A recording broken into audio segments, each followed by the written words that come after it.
La América colonial, al igual que las civilizaciones azteca, inca y maya, era una sociedad estamental, es decir, que había grupos sociales con diferentes jerarquías.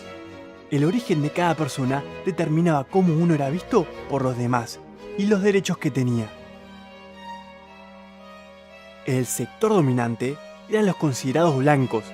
Este grupo estaba formado por los españoles nacidos en España, también conocidos como peninsulares, y los descendientes de españoles nacidos en América, a quien se los llamaba criollos. Los pertenecientes a este grupo eran los únicos que podían acceder a cargos políticos, es decir, que eran los que tomaban las decisiones y establecían las normas. También eran los que poseían las riquezas, ya que manejaban el comercio y la minería. Con el tiempo empezaron a acumular tierras, lo que les permitió desarrollar la agricultura y la ganadería. Aunque los criollos pertenecían a este grupo, no podían ocupar los cargos políticos más importantes, lo que generaba que haya una tensión entre ambos grupos. Los indígenas estaban por debajo de los españoles desde un punto de vista legal en la escala social. Sin embargo, existía una división entre los indígenas de los sectores dirigentes, como los caciques y los curacas, y el resto del pueblo. La mayor parte de la población indígena estaba sometida a distintas formas de explotación laboral. Al principio fueron utilizados como sirvientes, mineros y agricultores. Luego se implementó un sistema llamado encomienda, en el que los indígenas eran encomendados a un español y tenían que realizar todas las tareas que él les encomendaba. A cambio, el encomendero, es decir, el español, se comprometía a convertir a los indígenas al catolicismo. En los Andes surgió una forma de explotación particular denominada mita. ¿Les suena? La mita implicaba que grandes grupos aborígenes tuvieran que dejar su pueblo para ir a trabajar en diferentes actividades, en particular la minería. Muchas de las actividades eran muy duras y malas para la salud.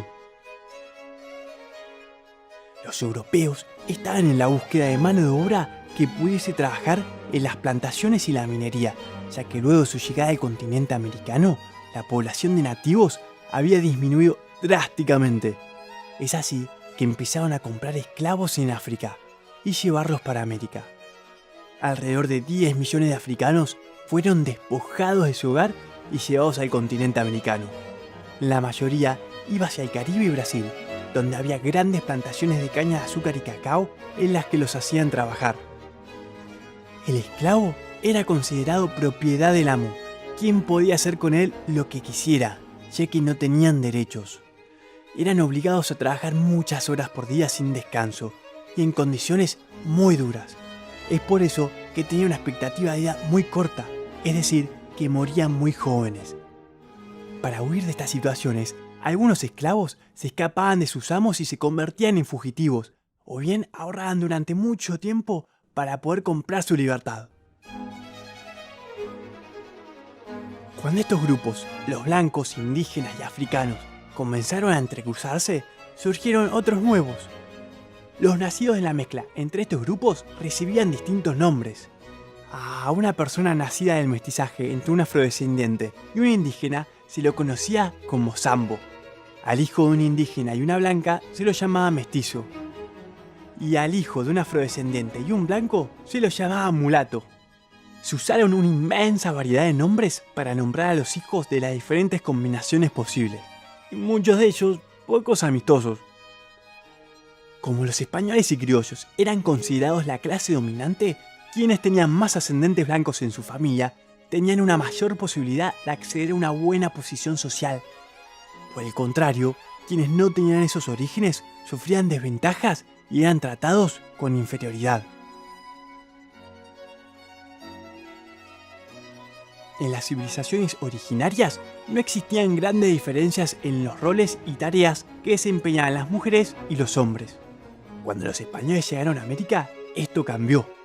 La mujer quedó subordinada al hombre, ya que había perdido varios derechos, como por ejemplo, ser dueña de su casa. Una de las principales actividades de las mujeres nativas era la textil, y en muchos casos eran explotadas por la gran demanda que existían de estos productos. Las mujeres españolas y criollas se ocuparon de cuidar el hogar y la vida doméstica. Por suerte, nuestra sociedad en América cambió mucho desde aquella época, y hoy en día todos tenemos los mismos derechos sin importar nuestro origen o nuestro género.